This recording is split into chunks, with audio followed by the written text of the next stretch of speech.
আকাশ এবং জমিনের ভিতরে যা কিছু আছে সব কিছুর মালিকানা কার? জোরে বলেন কার? আল্লাহ রাব্বুল আলামিন হচ্ছেন এর একচ্ছত্র মালিক। সুতরাং বান্দাদের কাছে কিছুদিনের জন্য এগুলিকে আমানত রাখা হয়েছে। আমাদের ঘর আছে, বাড়ি আছে, ব্যবসা আছে, বাণিজ্য আছে, জায়গা আছে, জমিন আছে, গরু আছে, বাছুর আছে, এই সবগুলি কিছুদিনের জন্য আমাদের কাছে কি রাখা হয়েছে? আমানত। আমানতের মাল আপনি আপনার ইচ্ছা মতো খরচ করতে পারবেন না। আমানতের মাল কি ইচ্ছা মতো খরচ করা যায়? যায় না। আমানতের মালকে খরচ করতে হলে মূল মালিকের ইচ্ছা অনুযায়ী খরচ করতে হবে। মূল মালিককে আল্লাহ রাব্বুল আলামিন বলছেন, ইন্নাল্লাহা ইশতারা মিনাল মুমিনিনা আনফুসাহুম ওয়া আমওয়ালাহুম বিআন্না লাহুমুল জান্নাহ। আমি আমার মুমিনের জান এবং মালকে খরিদ করে নিয়েছি, বিনিময় জান্নাত দিয়ে দিয়েছি। তোমার কাছে যে জান আছে, মাল আছে, এটা তোমার নয়, এটা আমার আমানত তোমার কাছে। সুতরাং এই আমানত খরচ করতে হবে মূল মালিকের ইচ্ছা অনুযায়ী।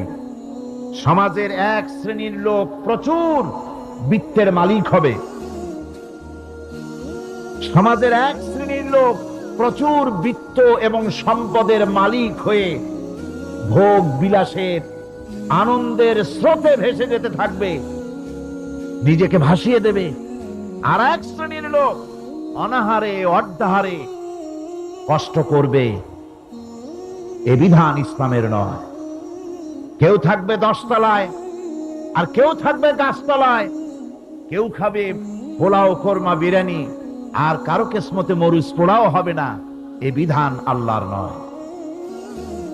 ইসলামের বিধান হচ্ছে এই যে আল্লাহ যে সব সম্পদ মানুষকে দান করেছেন, এই সম্পদের ভিতরে বিত্তহীনদের অধিকার রাখা হয়েছে। বিত্তহীন যারা গরিব, যাদের কিছু নাই, তারা আপনার করুণার পাত্র নয়। কি বলেন? তারা কি ধনীদের করুণার পাত্র? কোরআনে কারিমে আল্লাহ বলেন, ওয়াল্লাযীনা ফী আমওয়ালিহিম হাক্কুন লিস-সাইলি ওয়াল মাহরুম।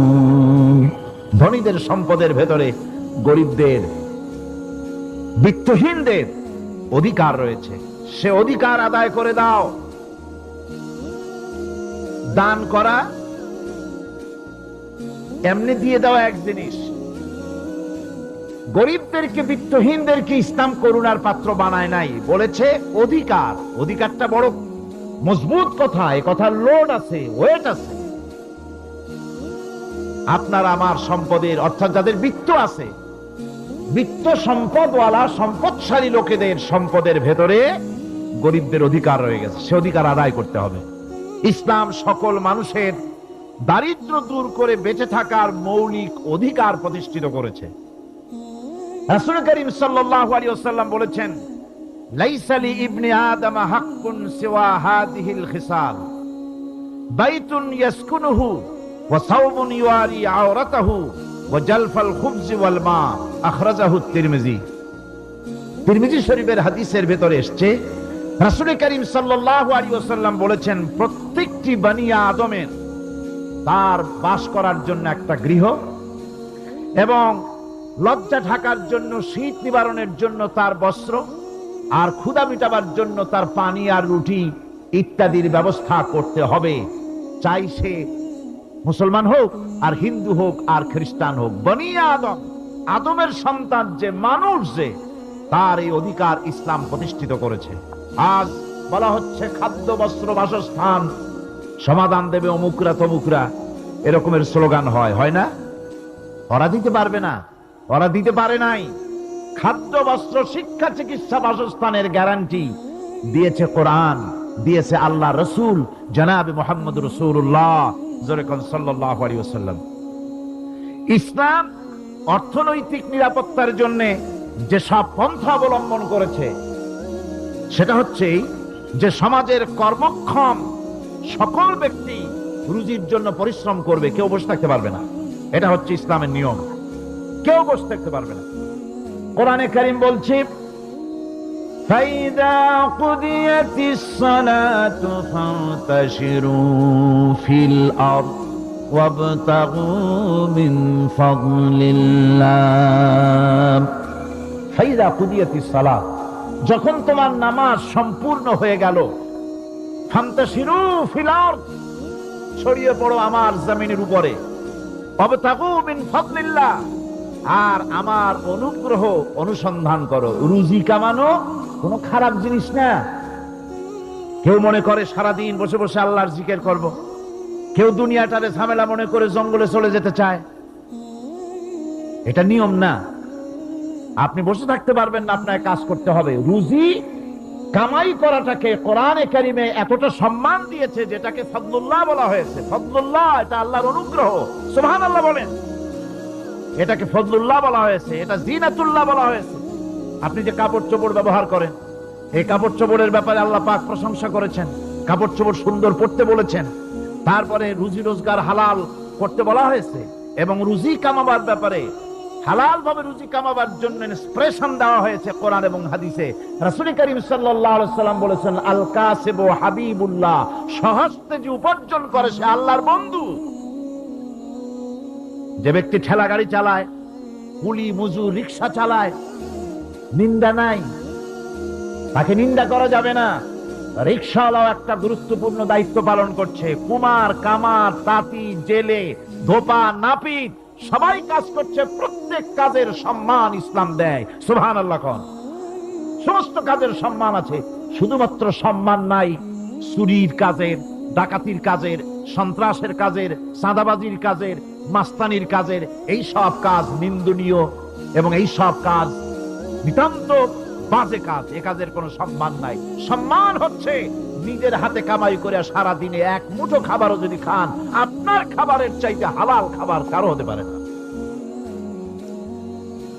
আল্লাহর বন্ধু সোজা কথা না। আল কাসিবু হাবিবুল্লাহ, সহস্ত উপার্জনের এত বরকত। সেজন্য অর্থনৈতিক নিরাপত্তার জন্য সমাজের প্রত্যেকটি কর্মক্ষম লোককে কাজ করতে হবে। কি করতে হবে? নামাজ পড়া হয়ে গেছে, এখন আর বসে থাকা চলবে না। নেমে পড়ুন কাজের জন্য, আল্লাহর অনুগ্রহ অনুসন্ধান করুন।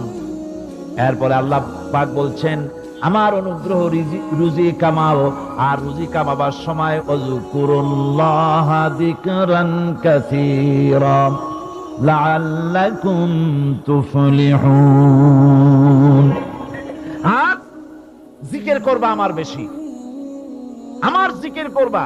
বলা হচ্ছে রুজি অনুসন্ধান করো, আর বলা হচ্ছে আমার জিকির করো।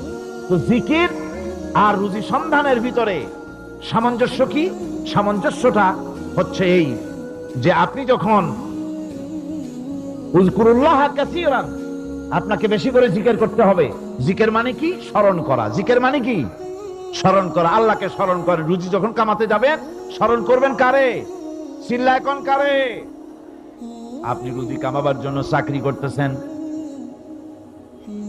অফিসে বসে যদি আল্লাহ রাব্বুল আলামিন আপনার স্মরণে থাকে, তাহলে ঘুষ খাওয়া আপনার জন্য সম্ভব হবে না। কথা ঠিক কিনা? আল্লাহ পাক বলছেন, রুজি কামাবার জন্য তুমি যে পরিশ্রম করবে, ওই পরিশ্রমের সময় বেশি বেশি জিকির করো, আমারে স্মরণ রাখো। অফিসে বসে যখন তুমি কাজ করবে, আমি যদি স্মরণে থাকি, তাহলে তুমি ঘুষ খাইতে পারবে না। তুমি জমিন চাষ করবে, জমিন চাষ করার সময় আমি যদি তোমার স্মরণে থাকি, জমিনের আইল ঠেলা তোমার পক্ষে সম্ভব হবে না। যত রকমের রুজির রোজগারের পথ আছে, আমাকে স্মরণ করো, খারাপ পথ থেকে বাঁচো, হালাল ভাবে রুজি কামাও। হালাল রুজির ভিতরে আল্লাহ রব্বুল আলামিন বরকত দিয়ে দিবেন। আর কাজ করার জন্য বলা হয়েছে, রাসূল করিম সাল্লাল্লাহু আলাইহি ওয়াসাল্লাম বলেছেন, ইজা সাল্লাইতুমুল ফাজরা ফালা তানুমু আন তালবি আরযাকুকুম। ফজরের নামাজ পড়া হয়ে গেছে, ঘুমায়ও না। আমাদের একটা আম অভ্যাস হয়ে গেছে ফজরের নামাজ পড়ে ঘুমানো। হাদিস শরীফে বলা হচ্ছে, ফজরের নামাজ পড়া হয়ে গেছে, ঘুমায়ও না। রুজি তালাশ করো, রিজিক তালাশ করো, নিজের সাহায্য করো, অন্যকে সাহায্য করো, নিজের সংসারের জন্য কাজ করো, অন্যের জন্যও করো।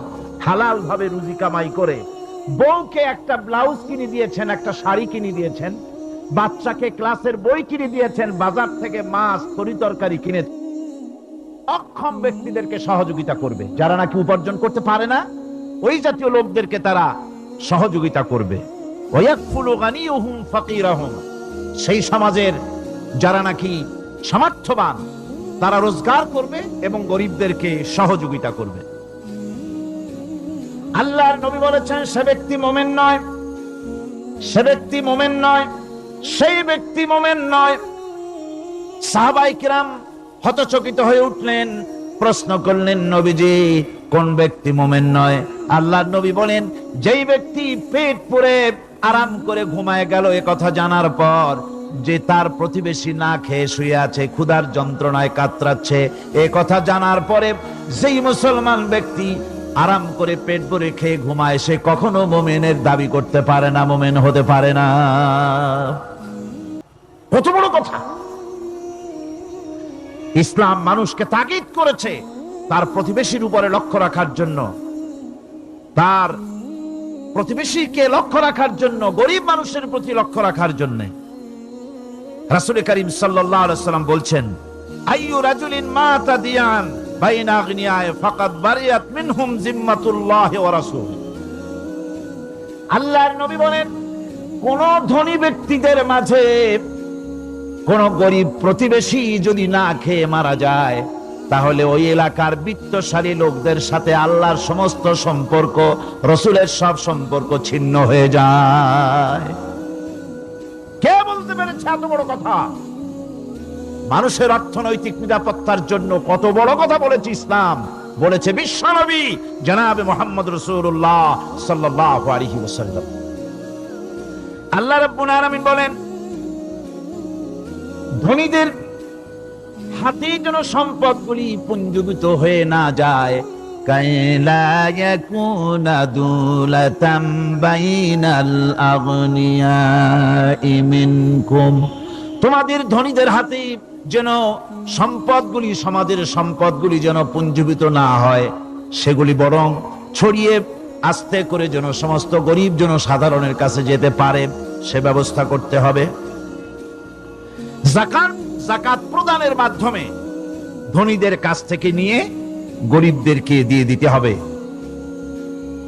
আর বুখারী শরীফের সারা ফাথুল বারীতে হাফেজ ইবনে হাজার আসকালানী রাহিমাহুল্লাহ তিনি বলেছেন যাকাত যদি ধনীরা না দেয়, যদি কেউ দিতে বাধা দেয়, ফামানিমতানা উখিযাত বিহি কাহরান, যদি যাকাত না দেয় জবরদস্তি করে যাকাত আদায় করে নিবে গভর্নমেন্ট। যাকাত দিতেই হবে। মুনকিরিনে যাকাত, যারা যাকাত দিতে অস্বীকার করেছিল, হযরতে সিদ্দিক আকবর, হযরতে আবু বকর সিদ্দিক রাদিয়াল্লাহু তাআলা আনহু, তিনি তাদের সম্পর্কে বলেছিলেন ওয়াল্লাহি লাউ কাতিলান্না মান ফাররাকা বাইনাস সালাতি ওয়াজ যাকাত, অবশ্যই আমি ওই সম্প্রদায়ের লোকের বিরুদ্ধে যুদ্ধ ঘোষণা করব যারা নামাজ আর যাকাতের মধ্যে পার্থক্য সূচিত করবে, যারা নামাজ তো পড়বে কিন্তু যাকাত দিবে না সরকারের কাছে, যাকাত আদায় করবে না, তাদের বিরুদ্ধে যুদ্ধ ঘোষণা করব। ইসলামী সরকার যদি প্রতিষ্ঠিত হয় তাহলে এই যাকাত আদায় করা হবে। যাকাত কেউ নিয়ে বসে থাকতে পারবে না, যাকাত আদায় করা হবে। আমাদের দেশে নিয়ম মাফিক যদি যাকাত আদায় করা হতো, এই দেশ যদি ইসলামী গভর্নমেন্ট হতো, আল্লাহ যেন দয়া করে দেন, কন্যা আমিন। আল্লাহ পাক যদি দয়া করে দেশটার ইসলামী রাষ্ট্র বানায় দেন তাহলে যাকাত তো আদায় করে নেওয়া হবে, যাকাত দিতে আপনি বাধ্য, গরিব মানুষ থাকবে না।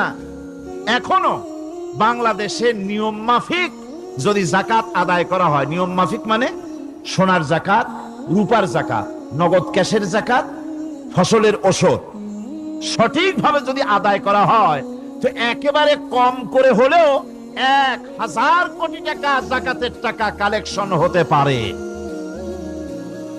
এটা কি কম কথা? 1000 কোটি টাকা, এই টাকা আদায় করা হচ্ছে না। এই টাকা আদায় না করার কারণে যে শূন্যতার সৃষ্টি হচ্ছে, এই ভ্যাকুয়ামকে পূর্ণ করার জন্য এগিয়ে এসেছে 7 সমুদ্র 13 নদীর উপর থেকে এনজিওরা। এনজিওরা এসে আমাদের দেশে, সব এনজিও খারাপ আমি তা বলি না, বহু এনজিও আছে যারা এদেশের উন্নয়নের, আর্থসামাজিক উন্নয়নের জন্য তারা প্রচেষ্টা করছে। রাস্তাঘাট, স্কুল, কলেজ, চিকিৎসা ইত্যাদির দিকে কাজ করছে। যতগুলি এনজিও আমাদের দেশে আছে তার ভিতরে 52টা এনজিও গোনা বাছা যারা ইসলামের প্রকাশ্য দুশমন, আর এর শীর্ষস্থানে আছে ব্রাক।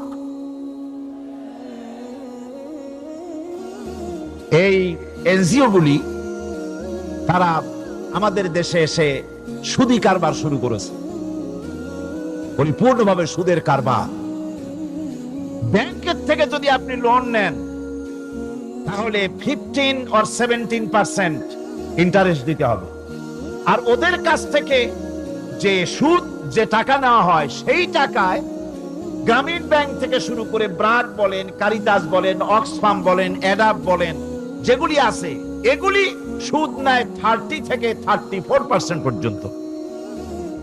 গোটা জাতিকে গ্রাম পর্যায়ে তারা সুদের নিবিড় চাষ করতেছে, ঘরে ঘরে সুদ পৌঁছে দিয়েছে, মুসলমান নারীদেরকে বেহুরমতি করেছে, ইসলামের ঐতিহ্য ধ্বংস করতেছে, নারীদেরকে বিপর্যয় করতেছে, আমার দেশের ফ্যামিলি স্ট্রাকচারকে এনজিওরা ধ্বংস করে দিচ্ছে।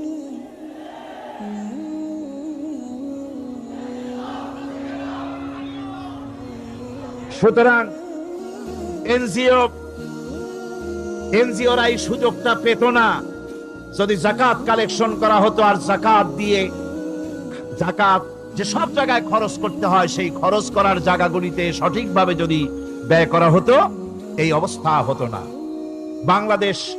বাংলাদেশে সম্পদের অভাব নাই। যারা বলে বাংলাদেশ গরিব, আমি তাদের সাথে একমত নই। আক্ষরিক অর্থে বাংলাদেশ গরিব নয়, বাংলাদেশে সম্পদ আছে। বাংলাদেশে যে জিনিসটার অভাব সেটা হচ্ছে ইনসাফ ভিত্তিক বন্টনের অভাব। এখানে কেউ তো 1000 বিঘা জমির মালিক, বিঘা বোঝেন না কি গণ আপনারা? কানি। কেউ তো 1000 কানির মালিক, আর কারো তো রান্নাঘর উঠাবার জায়গা নাই। কথাটাই ঠিক কিনা? কেউ তো শত শত কোটি টাকা, কত কোটি টাকা যে আছে তা হিসাব করে মাসখানেক লাগবে, গুনিয়া খুলাইতে পারবে না। আর কারো তো একটা ট্যাবলেট কেনার পয়সা নাই। সুতরাং আমার দেশে যেভাবে গরিব বলা হয় আক্ষরিক অর্থে ওইভাবে আমার দেশ গরিব নয়। আমাদের দেশে সম্পদ আছে, বহুত জমি অনাবাদি ফেলে রাখা হয়েছে। রাসূল করিম সাল্লাল্লাহু আলাইহি ওয়াসাল্লাম বলেছেন, সেই ব্যক্তির জমিন রাখার অধিকার নাই যে ব্যক্তি তা চাষের আওতায় না আনে। আছে না বহুত জমি পড়িয়া? আবাদযোগ্য জমি আমাদের দেশে আছে যা, তা 2,40,00,000 একর। আমাদের ভূমি সম্পদ রয়েছে, বনজ সম্পদ যা আছে সেটা হচ্ছে 32,53,860 একর জুড়ে বিরাট বনজ সম্পদ আমাদের আছে। ভূমি সম্পদ আছে, বনজ সম্পদ আছে। আমাদের রয়েছে পানি সম্পদ, প্রায় 250 নদী, 3,600 বর্গ মাইল জুড়ে নদীগুলো প্রবাহিত আছে। আমাদের পানি সম্পদ আছে। আমাদের গ্যাস সম্পদ আছে, যে গ্যাস অন্তত 100 বছর চলতে পারে। প্রত্যেক বাড়িতে বাড়িতে গ্যাসের সংযোগ দিলেও 100 বছরে ফুরাবে না। আলহামদুলিল্লাহ কইতে ইচ্ছা করে না? জোরে কোন আলহামদুলিল্লাহ। আমাদের গ্যাস সম্পদ রয়েছে, আমাদের মৎস্য সম্পদ আছে, পশু সম্পদ আছে, কৃষি সম্পদ আছে, আরো রয়েছে বিপুল জনশক্তি। জনশক্তিকে আজ সবচাইতে বার্ডেন মনে করা হয়। জনশক্তিকে বলা হয় বাংলাদেশের সবচাইতে বড় সমস্যা, জনশক্তি সমস্যা। এটা হচ্ছে যে সরকার আসে তারই ভূতে পায়, যে যায় লঙ্কা সে আর মানুষ আলে ফেরে না। মানুষগুলি তার জন্য জ্বালা। অথচ এই মানব শক্তি হচ্ছে শ্রেষ্ঠ শক্তি। ইউনিভার্সিটি জনমের মতো না বাড়াইয়া, এখন তো ইউনিভার্সিটি দাবি করতেছে সকলে, গ্রামে গঞ্জে থানায় রান্নাঘরে সব জায়গায় কয় আমাদের ইউনিভার্সিটি দাও। আর ইউনিভার্সিটির ফজিলত কি তা তো আমরা দেখতেইছি। এর থেকে বেশি করে পলিটেকনিক ইনস্টিটিউট, ভোকেশনাল ইনস্টিটিউট ইত্যাদি যদি বানানো হতো, ভিক্ষার হাতকে কর্মীর হাতে যদি পরিণত করা যেত, মানুষগুলিকে যদি কর্মক্ষম করা যেত, তাদেরকে যদি মডার্ন টেকনোলজি যদি শিক্ষা দেওয়া যেত, তাহলে এই মানব শক্তি রপ্তানি করে বা পৃথিবীর বিভিন্ন দেশ থেকে মূল্যবান বৈদেশিক মুদ্রা অর্জন করা যায়। সেটা না করে মানুষ হইছে জ্বালা, জনমের মতো এদেরকে মারো। এটা হচ্ছে ট্রেনের থার্ড ক্লাস প্যাসেঞ্জার্স মেন্টালিটি। সেটা কিরকম? সেটা হচ্ছে ট্রেনে যখন মানুষ চলে তৃতীয় শ্রেণীতে, একবার উঠে বসলে সে অন্যের জন্য জায়গা ছাড়ে না। জায়গা খালি আছে, আরেকজন আসে বললে ভাই আমার একটু বসতে দাও, কয় না ভাই এখানে লোক আছে। আসলে কিন্তু লোক নাই। আপনি যদি বলেন যে সেই লোক আসলে আমি জায়গা ছেড়ে দেবো, ততক্ষণ তো বসি। আপনি বসলেন, এরপরে আপনি তো বুঝছেন যে লোকটা ফাঁকিতেছে, ওই চিন্তা আপনার মধ্যেও ঢুকবে, আর একজন আসবে বসার জায়গা আছে, আপনি বলবেন না এখানে জায়গা নাই। ট্রেনের থার্ড ক্লাস প্যাসেঞ্জারদের যে মন মানসিকতা, বর্তমান মুসলিম দেশগুলির সরকার প্রধানেরা ঠিক ট্রেনের থার্ড ক্লাস প্যাসেঞ্জারদের চাইতেও থার্ড ক্লাস। মানব শক্তিকে কাজে লাগাবার চিন্তা না করে উল্টা চিন্তা তারা করছেন। এত সম্পদ থাকা সত্ত্বেও বাংলাদেশ আজ যে অভাব সৃষ্টি হয়েছে তা কৃত্রিম, এবং তা সৃষ্টি হয়েছে এটা এর একমাত্র দায়ী এর জন্য রাজনৈতিক ষড়যন্ত্র। রাজনৈতিক ষড়যন্ত্রের কারণেই এই অভাব সৃষ্টি হয়েছে। গোড়া থেকেই আমাদের দেশটি ষড়যন্ত্রের শিকার। প্রথমে ব্রিটিশ বেনিয়ারা 200 বছর পর্যন্ত গোলামির জিনজির পরিয়ে দিয়েছে। 200 বছর গোলামির পর দ্বিজাতি তত্ত্ব এবং মুসলিম সংখ্যাগরিষ্ঠতার ভিত্তিতে 47-এর আজাদি, তারপর পশ্চিমাদের শোষণ বঞ্চনা থেকে মুক্তি লাভের জন্য 71-এর আজাদি, এরপরে দেশের 90% হচ্ছে মুসলমান। 90% কারা? চিল্লায় বলেন না কারা? পৃথিবীর এই দ্বিতীয় বৃহত্তম মুসলিম জনগোষ্ঠীকে খ্রিস্টান আর ইহুদিরা তারা চেয়েছে জনগণকে খ্রিস্টান বানাতে। আমাদের দেশের জনগণকে তারা চায় খ্রিস্টান বানাতে। যারা কমিউনিস্ট তারা চায় আমাদেরকে নাস্তিক বানাতে। আর পার্শ্ববর্তী দেশের পেইড এজেন্ট যারা আমাদের দেশে আছে তারা চায় পৃথিবীর নিকৃষ্টতম কুফরি মতবাদ, ধর্ম নিরপেক্ষ মতবাদের মাধ্যমে গোটা জাতিকে ধর্ম থেকে দূরে সরিয়ে দিতে চায়। সুতরাং এই ষড়যন্ত্রের শিকার হয়ে আছে বাংলাদেশ। বাংলাদেশের এই আর্থসামাজিক প্রেক্ষাপটে ইসলামের বিধান ছাড়া, আল্লাহর দেওয়া বিধান ছাড়া এর কোনো মুক্তি নাই, এর নাজাতের কোনো পথ নাই। আল্লাহ রাসূল ক্ষমতা আরোহণ করলেন, রাষ্ট্রের মালিক হলেন, প্রেসিডেন্ট হলেন। রাসূলুল্লাহ কি হলেন? আল্লাহর নবী প্রেসিডেন্ট হলেন। সমাজের গরিব দুঃখীদের ব্যাপারে নবীজি বললেন, মান তারাকা মালান ফালওয়ারসাতিহি ওয়া মান তারাকা দিয়ান আও কুল্লা ফালিয়াতিনি ফাইন্না মাওলাহু, রাওয়াহুল বুখারী। নবীজি বলেন, যে ব্যক্তি মারা গেল, মরে যাওয়ার পর তার যে সম্পদ থাকবে, এই সম্পদগুলি সে যে সন্তান স্ত্রী পুত্র যাদের রেখে গেছে তা তাদের জন্যে। আর যদি সে ঋণগ্রস্ত, যদি ঋণ অবস্থায় সংসারকে রেখে যে থাকে, তাহলে তার ঋণের বোঝা, ঋণের পরিশোধের দায়িত্ব আমি মুহাম্মদ সাল্লাল্লাহু আলাইহি ওয়াসাল্লাম নিয়ে নিলাম। সমাজের যার কোনো অভিভাবক নাই তার অভিভাবক আমি মুহাম্মদ সাল্লাল্লাহু আলাইহি ওয়াসাল্লাম। যার কোনো অভিভাবক নাই সেজন্য আমার কাছে চলে আসে। ইসলামী রাষ্ট্র এই বিধান পেশ করেছে, এর চাইতে সুন্দরতম বিধান পৃথিবীতে আর কেউ দিতে পারে নাই। সেজন্য সেই সমাজে চুরি বন্ধ হয়েছে, ডাকাতি বন্ধ হয়েছে, জেনা বন্ধ হয়েছে, সব বন্ধ হয়ে গিয়ে সুন্দর একটি সমাজ প্রতিষ্ঠিত হয়েছিল। আর রাসূল বলেছিলেন, খাইরুল কুরুনে কারনি, সর্বশ্রেষ্ঠ যুগ হলো আমার যুগ। সুবহানাল্লাহি বিহামদিহি। মানুষ দরজা খুলে ঘুমায়েছে, কারো ক্ষুধার কষ্ট নাই, পড়ার কষ্ট নাই, খাবারের চিন্তা নাই, চুরি ডাকাতির ভয় নাই, ভয় মুক্ত। ওই যে গতকাল বলেছিলাম, যেমন একটা সমাজ আসবে, খাব্বাব চিন্তা করো না, আমি কসম করছি এমন একটা সমাজ প্রতিষ্ঠিত হবে যেই সমাজে চুরি ডাকাতি জেনা ব্যভিচার হত্যা ধর্ষণ কোনো ভয় থাকবে না।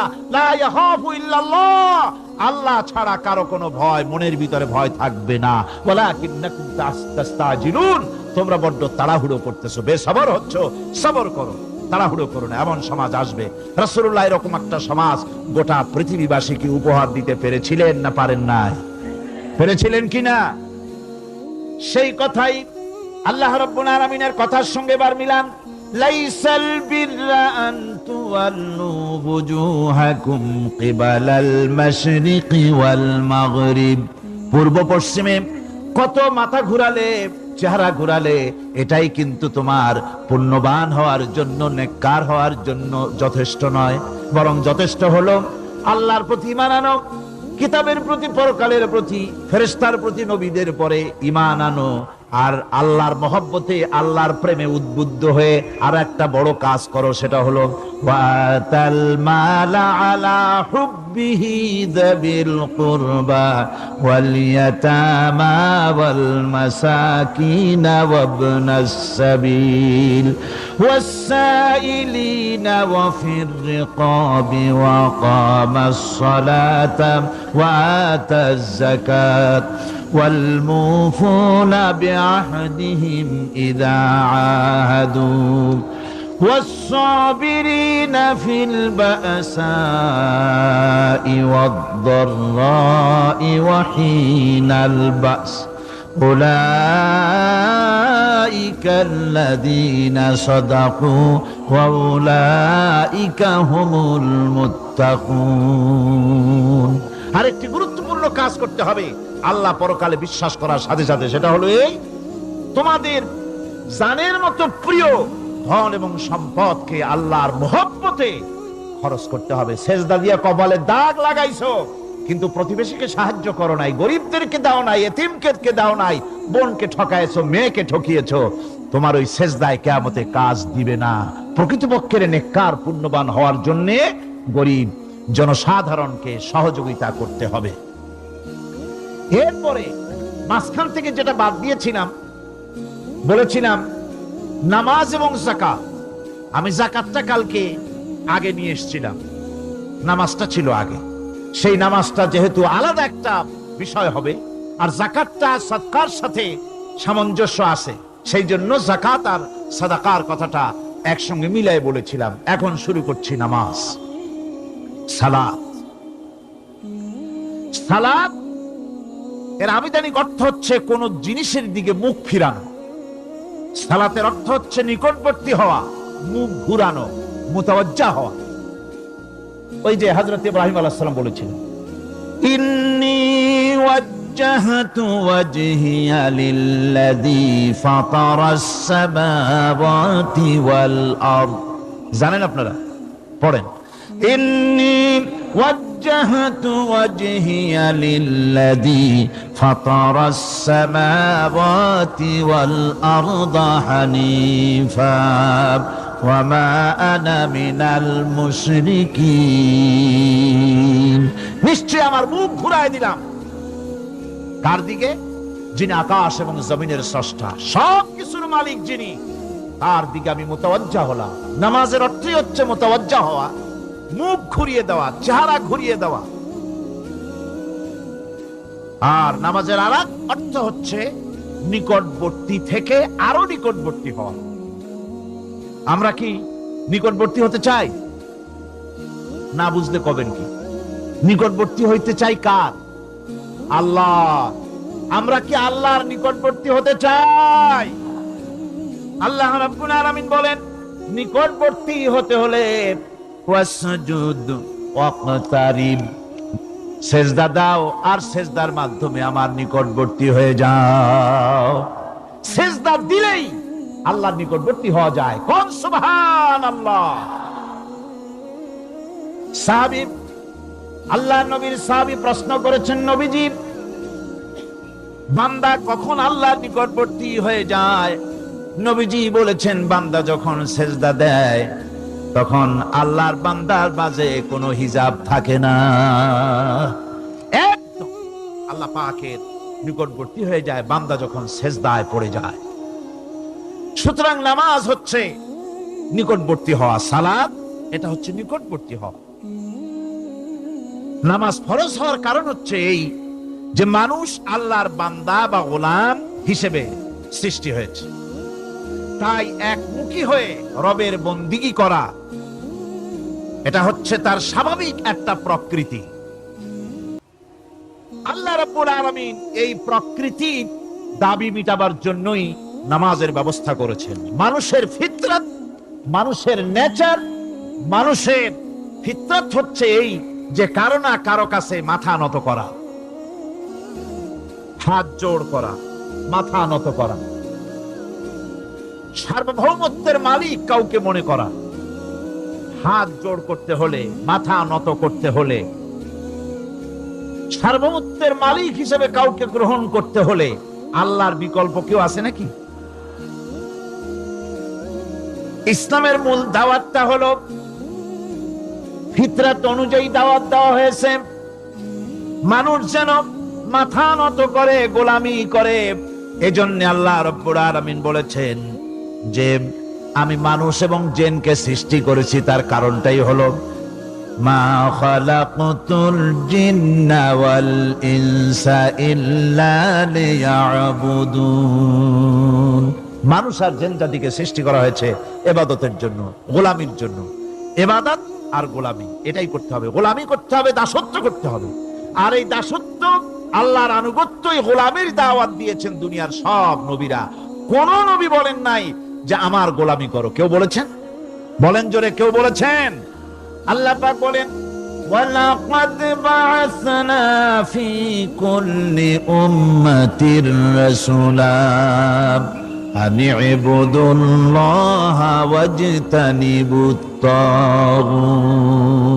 প্রত্যেক জাতির জন্য আমি রাসূল প্রেরণ করেছি, তারা মানুষকে দাওয়াত দিয়েছেন এই কথা বলে যে এক আল্লাহর গোলামি করো, তিনি ছাড়া কোনো ইলাহ নাই, আইন দাতা নাই, বিধান দাতা নাই, তার গোলামি, তার সামনে মাথা নত করে দাও। আর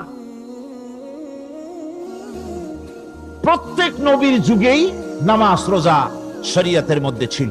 নামাজ রোজা কম বেশি প্রত্যেক নবীর জামানায় আল্লাহ পাক এটাকে বাধ্যতামূলক করেছিলেন। নামাজ, রোজা, যাকাত সব নবীদের জন্য বাধ্যতামূলক ছিল, তার উম্মতের জন্য বাধ্যতামূলক ছিল। নামাজ হচ্ছে তাওহীদের অবশ্যম্ভাবী এক বহির্প্রকাশ। তাওহীদের জন্য তাওহীদবাদী মানুষ যারা, তাদেরকে নামাজ আদায় করতেই হবে। আকীদা, বিশ্বাসের দিক থেকে তাওহীদ যদি হয় পুরা দ্বীনের মূল উৎস, তাহলে আমলের দিক থেকে নামাজ হচ্ছে পুরা দ্বীনের মূল ভিত্তি। নামাজ হচ্ছে আমলের মূল ভিত্তি। এর বাস্তবায়ন ছাড়া দ্বীন পূর্ণ হয় না। নামাজ মুমিনের কেবলমাত্র একটি উত্তম আমলই নয়, বরং নামাজ হচ্ছে ঈমানের মূল ভিত্তি। যার কাছে নামাজ নাই তার কাছে কিছুই নেই। রাসূল করিম সাল্লাল্লাহু আলাইহি ওয়াসাল্লাম বলেছেন যে নামাজ যে ব্যক্তি পড়ে না, আল্লাহ পাকের সাথে তার কোনো সম্পর্ক বাকি থাকে না। সুতরাং এই নামাজটা হচ্ছে এই যে একমাত্র একাগ্র চিত্তে আদবের সাথে আল্লাহর সামনে রুজু হয়ে যাওয়া। কোরআনে কারীম বলছে, মুনিবিনা ইলাইহি ওয়াত্তাকুহু ওয়া আকিমুস সালাতা ওয়া লা তাকুনু মিনাল মুশরিকিন। তোমরা আল্লাহর দিকে রুজু হয়ে যাও এবং তাকে ভয় করে অন্যায় কাজ থেকে বিরত থাকো, আর নামাজ কায়েম করো, মুশরিকদের অন্তর্ভুক্ত হয়ে যেও না। নামাজ কায়েম করা, নামাজের আদেশ কোরআনে কারীমের মধ্যে আল্লাহ পাক বহু জায়গায় করেছেন। ঈমানের পর নামাজই হচ্ছে সবচেয়ে বড় জরুরি। একজন মানুষ ঈমান আনলো, যেমন কালকে একজন ঈমান এনেছে, ঈমান আনার সাথে সাথে তার প্রথম কাজ কি বলুন? বলেন প্রথম কাজ কি? ফজরের নামাজের আগে একজন ইসলাম কবুল করলেন, তার প্রথম দায়িত্ব নামাজকে আদায় করে দেওয়া, ফজরের নামাজ পড়া। জোহরের আগে কেউ ঈমান আনলো, তার প্রথম দায়িত্ব জোহরের নামাজ আদায় করা। আসরের নামাজের আগে ঈমান এনেছে, তার প্রথম দায়িত্ব হলো আসরের নামাজ আদায় করা। তার মানে হলো ঈমান আনার পর একজন ঈমানদারের প্রথম দায়িত্ব হচ্ছে নামাজ। গুরুত্বপূর্ণ বিষয়, খুব ভালো করে শুনতে হবে, ইয়াদ রাখতে হবে প্রত্যেকটি মুসলমানের। এই নামাজ কি জিনিস, কেমনে আদায় করতে হবে, আদায় না করলে কি হবে, গুরুত্বপূর্ণ এই কথাগুলি প্রত্যেকের স্মরণ রাখতে হবে। হযরত মূসা আলাইহিস সালামকে আল্লাহ রাব্বুল আলামিন ওহী প্রদান করলেন। যেদিন ওহী দিলেন, ওহী দিয়ে সেই মুহূর্তে আল্লাহ পাক তাকে শোনালেন, ইন্নানি আনাল্লাহ লা ইলাহা ইল্লা আনা ফা'বুদনি ওয়া আকিমিস সালাতা লিযিকরি।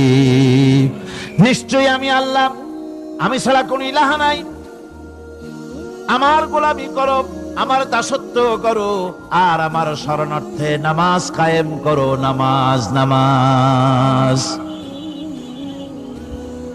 নামাজ কায়েম করতে হবে, এটাই হচ্ছে ইমানের সবচেয়ে বড় দাবি। অন্যত্র আল্লাহ পাক বলছেন, কুল ইন্না হুদাল্লাহি হুয়াল হুদা ওয়া উমিরনা লিনুসলিমা লিরাব্বিল আলামিন। হে নবী বলুন, প্রকৃতপক্ষে আল্লাহর হেদায়েত হচ্ছে সঠিক হেদায়েত। সত্যিকারের হেদায়েত কার হেদায়েত? আল্লাহ পাকের হেদায়েত। এবং তার পক্ষ থেকে নির্দেশ করা হয়েছে যে সারা জাহানের মালিকের সামনে মাথা নত করে দাও। মাথা নত করবেন কার কাছে? আল্লাহ পাকের কাছে। ওয়া আনাকিমুস সালাতা ওয়াত্তাকুহু ওয়া হুয়াল্লাযী ইলাইহি তুহশারুন। আর নামাজ প্রতিষ্ঠা করো,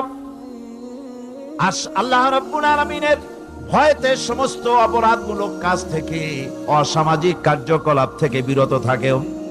আর একদিন মনে রেখো, তোমাদের সকলকেই আল্লাহ রাব্বুল আলামিনের দরবারে উপস্থিত হতে হবে। নামাজ ঈমান থাকা না থাকার প্রমাণ। ঈমান আছে কি ঈমান নাই এর প্রমাণ কি? নামাজ। আল্লাহ পাক বলছেন, ফালা সাদ্দাকা ওয়ালা সাল্লা ওয়ালাকিন কাযযাবা ওয়া তাওয়াল্লা।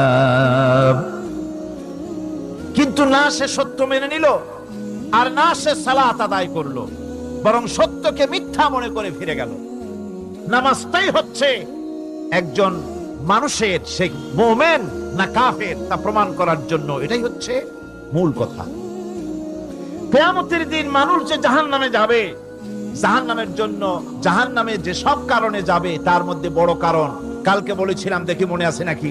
বড় কারণ কয়টা? কয়টা? আলহামদুলিল্লাহ মনে আছে।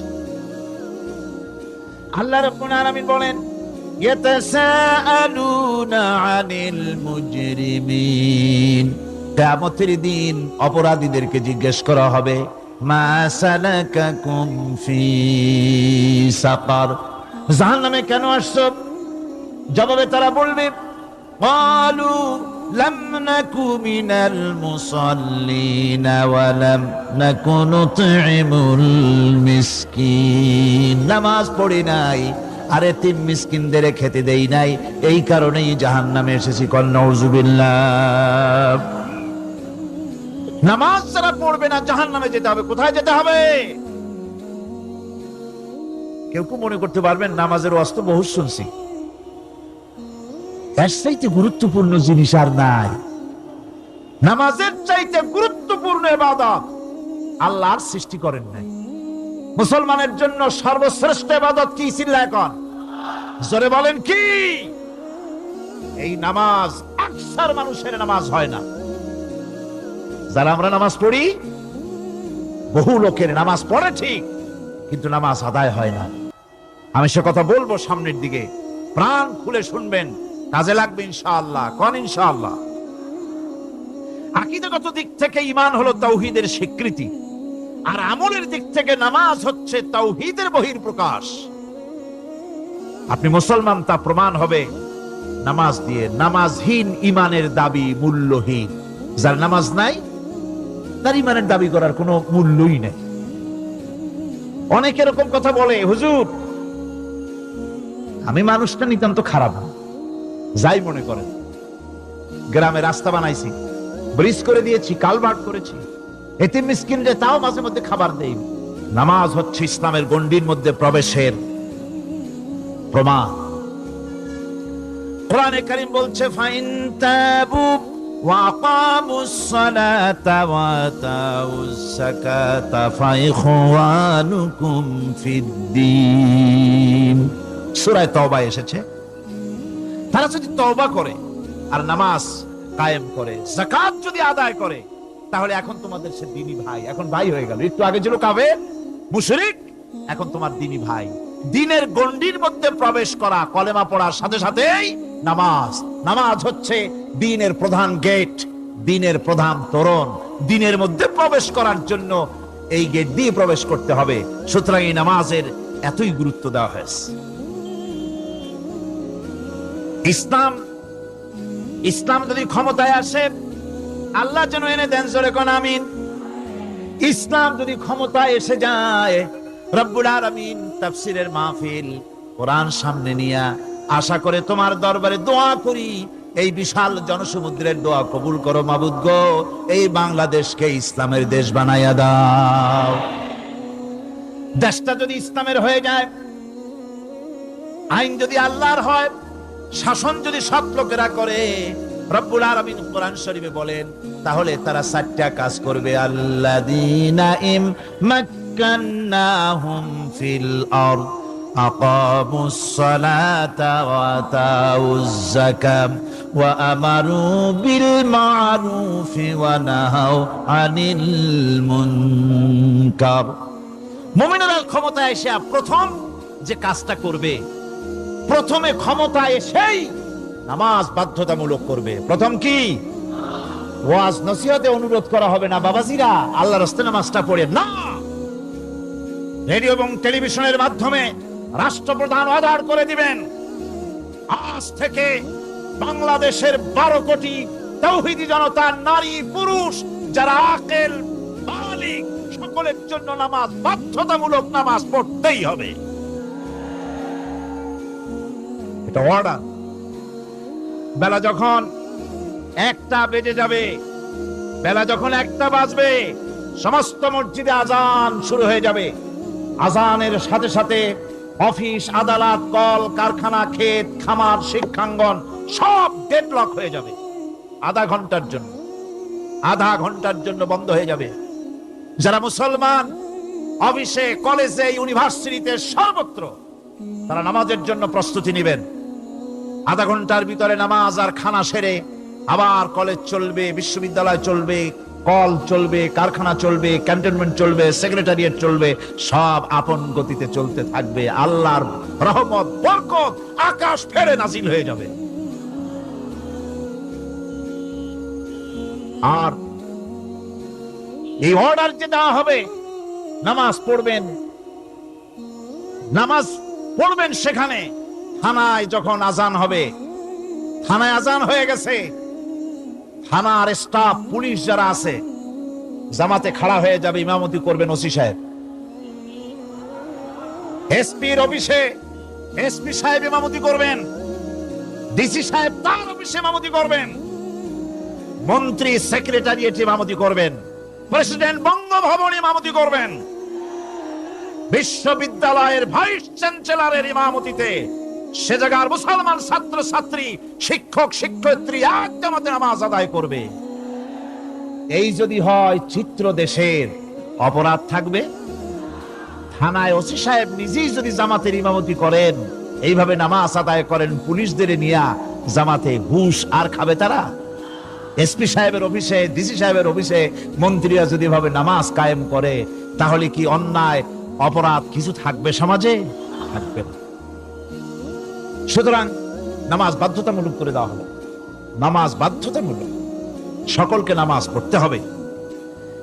নামমাত্র মুসলিম জাতির রাষ্ট্র ক্ষমতা গ্রহণ করাই হলো ইসলামী শাসন ব্যবস্থা নয়। ইসলাম ক্ষমতায় গিয়া অমুসলিমদের উপরে শাসন জারি করবে, আর অন্যান্য সরকারের মতো আমোদ ফুর্তি করে রাস্তাঘাট বানায় টানায় সিটে শুয়ে থাকবে, তা না। রাস্তা হবে, ঘাট হবে, কলেজ হবে, সব হবে, কিন্তু যারা মুসলমান তাদেরকে নামাজ পড়তে হবে। গোটা জনগণকে শাসক আর শাসিত উভয় গোলাম হবে আল্লাহ। উভয় গোলাম হবে কার? তখন প্রেসিডেন্টের বাবার ক্ষমতা নাই নিজের কোন আইন চালু করে, পার্লামেন্টের বাবার ক্ষমতা নাই ইসলামের বিরুদ্ধে টু শব্দটি করতে পারে। সেখানে শাসক আর শাসিত, শাসক আর শাসিত হয়ে যাবে একজন এক হুকুমদাতার গোলাম। সেই হুকুমদাতাকে ইনিল হুকুমু ইল্লা লিল্লাহ আলা লাহুল খালকু ওয়াল আমর। প্রেসিডেন্ট থেকে শুরু করে শাসক আর শাসিত সব আইন মানবে ওই আল্লাহ রাব্বুল আলামিনের, যিনি এই তামাম জাহান সৃষ্টি করেছেন। সৃষ্টি যার আইন চলবে সেই আল্লাহ রাব্বুল আলামিনের, এবং তার আইনের সার্বিক অনুসরণ করে চলতে হবে সকলকে। এক কথায় ইসলামী সরকারের সমস্ত ক্ষমতা ব্যয় হবে নামাজ কায়েম করা আর যাকাত আদায় করার ব্যাপারে। নামাজ যদি কায়েম হয়ে যায়, যাকাত যদি আদায় করা হয়, দুঃখ, দারিদ্র, কষ্ট কিছুই থাকবে না, বেকার সমস্যা থাকবে না। সমস্ত বেকারদেরকে চাকরি না পাওয়া পর্যন্ত বেকার ভাতা দেওয়া হবে। বুড়ো মানুষেরা যখন বুড়ো হয়ে যায়, ছেলের কাছে আদর নাই, বউর কাছে কদর নাই, আর ছেলে বউ বদদোয়া করতে থাকে, বুড়েরা মরে না কেন? আছে না আমাদের সমাজ? ইসলামী সরকার এলে পরে এই বৃদ্ধ মানুষদের ব্যবস্থা করা হবে। তাদের প্রতি এই ধরনের অসদাচরণ কেউ করতে সাহস পাবে না। সুতরাং নামাজ প্রতিষ্ঠা এবং যাকাত আদায় হলেই সমাজের অন্যায় অবিচার যা আছে তার 12 আনাই বিলুপ্ত হয়ে যাবে। কোন আলহামদুলিল্লাহ। তখন চাকরিতে প্রমোশন হবে নামাজের ভিত্তিতে। এখন প্রমোশন হয় কে কত ঘুষ খাইতে পারে, কে কত সরকারের দালালি করে বিবেকের বিরুদ্ধে বিরোধী দলকে বেশি করে পেটাতে পারে, এর উপরে ভিত্তি করে প্রমোশন হয়। ইসলামী সরকার যখন আসবে, ইসলামী সরকার যখন প্রতিষ্ঠিত হয়ে যাবে, তখন চাকরির প্রমোশন নির্ভর করবে তার সুন্দর চরিত্র আর নামাজের পাবন্দির উপরে ভিত্তি করে। সমাজে দুঃখ দুর্দশা থাকবে, যেরকম থাকবে থাকবে। আমার ভাইয়েরা, নামাজ হচ্ছে আল্লাহ রাব্বুল আলামিনের সাহায্য লাভের একমাত্র মাধ্যম। আল্লাহর কাছে যদি সাহায্য পেতে চাই তাহলে নামাজ লাগবে। লাগবে কি কোন? وَلَقَدْ أَخَذَ اللَّهُ مِيثَاقَ بَنِي إِسْرَائِيلَ وَبَعَثْنَا مِنْهُمُ 12 نَقِيًّا وَقَالَ اللَّهُ إِنِّي مَعَكُمْ لَئِنْ أَقَمْتُمُ الصَّلَاةَ। আল্লাহ পাক বলেন, বনি ইসরাইলদের নিকট আমি ওয়াদা নিয়েছিলাম, তোমরা যদি মানুষদেরকে অসামাজিক কার্যকলাপ থেকে যদি তোমরা ফিরাইতে পারো, মানুষদেরকে অসামাজিক কার্যকলাপ থেকে তোমরা ফিরাবে। 12টা গোত্রের জন্য 12 জন নকিব নির্দিষ্ট করে দেওয়া হলো, তাদের দায়িত্ব দেওয়া হলো। মানুষদেরকে, সমাজের লোকদেরকে অন্যায় কাজ থেকে তারা ফিরাবে, ভালো ভালো কাজ করার জন্য তাদেরকে আদেশ করবে, অসামাজিক অধর্মীয় কাজ থেকে বাঁচাবার চেষ্টা করবে। এইটা যদি তোমরা করো তাহলে আমি তোমাদের সাথে আছি। শর্ত হলো একটা, তোমাদেরকে নামাজ কায়েম করতে হবে। নামাজ যদি কায়েম করো, আমার মদদ তোমাদের জন্য অবধারিত হবে। নামাজ প্রতিষ্ঠা করলেই আল্লাহর সাহায্য লাভ করা যায় জীবনের সকল ক্ষেত্রে। নামাজ হচ্ছে অপকর্মের প্রতিবন্ধক। নামাজ পড়লে অন্যায় কাজ থেকে বাঁচার পথ। অন্যায় থেকে বাঁচাই কিসে? নামাজ। আল্লাহ রাব্বুল আলামিন বলেন, উতলু মা উহিয়া ইলাইকা মিনাল কিতাবি ওয়াকিমিস সালাম ইন্নাস সালাতা তানহা আনিল ফাহশাই ওয়াল মুনকার। হে নবী, এই কিতাব তেলাওয়াত করো যা তোমার প্রতি অবতীর্ণ করা হয়েছে। এই কিতাব তেলাওয়াত করো আর নামাজকে প্রতিষ্ঠা করো। নিঃসন্দেহে নামাজ মানুষকে পাপাচার থেকে বাঁচায়া দেয়। অশ্লীলতা, পাপাচার থেকে মানুষকে বাঁচায় কে? জোরে চিল্লায় এখন কে? এই নামাজ মানুষকে অন্যায় কাজ থেকে বাঁচায় দেয়। নামাজ যে মানুষকে অন্যায় কাজ থেকে বাঁচায়, কেমনে বাঁচায়? আমরা যে নামাজ পড়ি, এই নামাজে তো আমাদেরকে অন্যায় কাজ থেকে বাঁচাইতে পারে না। নামাজি বহুত মানুষ আছে অন্যায় করে, করে কিনা? কোন না করে না? করে। নামাজি অথচ অন্যায় করে। আর আল্লাহ বলছেন নামাজিকে, নামাজ তাকে অশ্লীলতা থেকে ফিরায়। তাহলে কথা কারটা ঠিক? আল্লাহরটা। জোরে বলেন, কারটা ঠিক? অবশ্যই আমার আল্লাহর কথা হক। আমি ভুল করতেছি, আমি যেন কোথাও ভুল করতেছি, সামথিং ইজ রং, কোথাও যেন আমরা ভুল করে বসতেছি, সেই ভুলটা কি আমরা আবিষ্কার করতে চেষ্টা করবো ইনশাআল্লাহ। প্রথম যে কথাটা সেটা হচ্ছে যে আমরা যা নামাজে পড়ি আমরা তা বুঝি না। কথা ঠিক কিনা? আমি যদি এখন প্রশ্ন করি সামি আল্লাহু লিমান হামিদা অর্থ কি কোন, ফার্স্ট ডিভিশনে কয়েকটা লেটার নিয়ে ফেল করবেন এরকম লোক আছেন না নাই? সুবহান রাব্বিয়াল আলা অর্থ কি জানি না। সুবহান রাব্বিয়াল আযীমের অর্থ কি জানি না। দোয়া কুনুত অর্থ কি জানি না। তাশাহুদ অর্থ কি জানি না। সূরা ফাতিহার অর্থ কি জানি না। এমন কি উযুর মধ্যে কয়টা ফরজ তাও অনেকে জানে না। কথা কি বেশি বললাম না ঠিক বলছি? একজনে জিজ্ঞেস করলো, মিয়া উযুতে কয় ফরজ? কয় হুজুর কি মনে করেন যে বুঝি জানি না? এটা তো সাধারণ ব্যাপার, বলেন না কয় ফরজ? কয় উযুতে তো 17 ফরজ। কি কি? কয় হাত ধোয়া, পাও ধোয়া, মুখ ধোয়া, নাক ধোয়া, চোখ ধোয়া, জিহ্বা ধোয়া, মাথা ধোয়া। বলতে বলতে গুনে দেখা গেল প্রায় 19টার মতো বলছে। বলা হলো, মিয়া বললেন আপনি উযুতে ফরজ 17টা, কইলেন আপনি 19টা। কয় হুজুর জানি আরো, বলি না আপনাদের ভয়। উযু জানে না, নামাজ জানে না, তাকে এই নামাজ কেমনে ফিরাবে অন্যায় কাজ থেকে? কথা বুঝতে পেরেছেন? নামাজে কি পড়ি? নামাজে দাঁড়ায় গেলাম, আল্লাহু আকবার অর্থ কি? চিল্লায় কন্না আল্লাহু আকবার। এরকম না, মুসলমানের মতো গলা ছেড়ে দিয়ে চিৎকার দিয়ে বলেন আল্লাহু আকবার। এই আল্লাহু আকবার, আল্লাহ সর্বশ্রেষ্ঠ, তার চাইতে বড় আর কেউ নাই। এই কথা দিনরাত 24 ঘন্টার ভিতরে শত শতবার বলি, একবার দুইবার না, শত শতবার বলি আল্লাহ সর্বশ্রেষ্ঠ। এই কথা বলার পরেও মনের মধ্যে অন্য কেউ বড় হয়, আল্লাহর বড়ত্ব যেভাবে মুখ দিয়া বলি ওইভাবে কার্যত পালন করি না।